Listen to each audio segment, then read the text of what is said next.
Hey, Go High Lovers. In this video, we'll be discussing about how to install QAtools.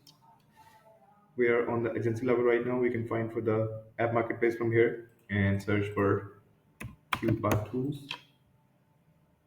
Here it is. Let's install.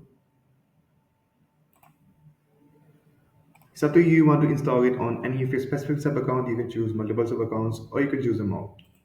If you choose them all, it will be giving you the option to enable automatic feature installation as well. But right now, we will be just choosing our specific sub account that is Mombasa Test. From here, continue with that.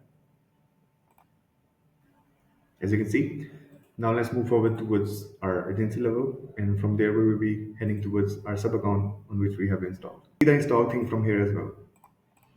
Find for the sub account. Now from here we will be finding for the automations to create a workflow and to check on what value is being provided by QAtools. This is the automations, and let's just create a new workflow. Here we are in our workflow builder. Now just check on what actions are being provided by QAtools. Find for QR. Here it is. These are the variety of actions you can use in your automations and create your own workflows basically. Hope you like it. Thank you so much.